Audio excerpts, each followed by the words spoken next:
আসসালামু আলাইকুম। সরকারি চাকরিজীবীদের মহার্ঘ ভাতা নিয়ে ফের সুখবর। শুনলেন শিরোনাম, এবারে বিস্তারিত। সরকারি চাকরিজীবীদের নতুন বেতন কাঠামো বা পে স্কেলের জন্য কমিশন গঠন করা হয়েছে। এই কমিশন অন্তর্বর্তী সরকারের কাছে রাজনৈতিক, আর্থিক ও সামাজিক সংকট আমলে নিয়ে নতুন একটি কাঠামো প্রস্তাব করবে। গত জুলাই গঠিত এই পে কমিশনকে 6 মাসের মধ্যে প্রতিবেদন জমা দিতে বলা হয়েছিল। জানা গেছে, নির্বাচিত সরকার এসেই নতুন বেতন কাঠামো বাস্তবায়ন করবে। অবশ্য এই নতুন বেতন কাঠামো ঘোষণা ও বাস্তবায়ন হওয়ার আগ পর্যন্ত সরকারি চাকরিজীবীরা নিয়ম অনুযায়ী মহার্ঘ ভাতা প্রাপ্য হবেন। এমন পরিকল্পনা নিয়ে সরকারের অর্থ বিভাগ অগ্রসর হচ্ছে। আগামী বছরের ফেব্রুয়ারিতে জাতীয় নির্বাচন আয়োজনে জোর প্রস্তুতি চালাচ্ছে সরকার। এজন্য আর্থিক সংকট বিবেচনায় নিয়ে নির্বাচনের আগে নতুন বেতন কাঠামো ঘোষণার সম্ভাবনা নেই।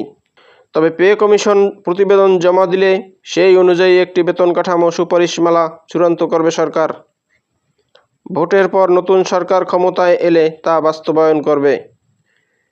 পে কমিশন গঠনের পর 14ই আগস্ট প্রথম সভাও করেছে কমিশন। কর্মপরিধি অনুযায়ী আগামী 6 মাসের মধ্যে সরকারের কাছে একটি প্রতিবেদন দাখিল করবে কমিশন। সেই প্রতিবেদন অনুযায়ী নতুন একটি বেতন কাঠামো ঘোষণা করা হবে।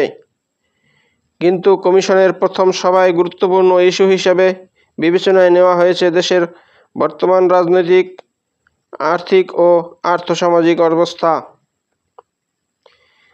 এই অবস্থায় সরকারি চাকুরিদের জন্য নতুন বেতন কাঠামো ঘোষণা করা কতটা উপযোগী তা নিয়েও আলোচনা হয়েছে।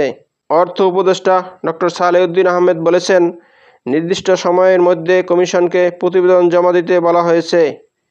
এক্ষেত্রে দেশের আর্থসামাজিক অবস্থা ও মূল্যস্ফীতি বিবেচনায় রাখতে বলা হয়েছে। শুনলেন সরকারি চাকরিজীবীদের মহার্ঘ ভাতা নিয়ে ফের সুখবর। এরকম আপডেট ভিডিও পেতে চাইলে আমার চ্যানেলটি সাবস্ক্রাইব করে রাখুন।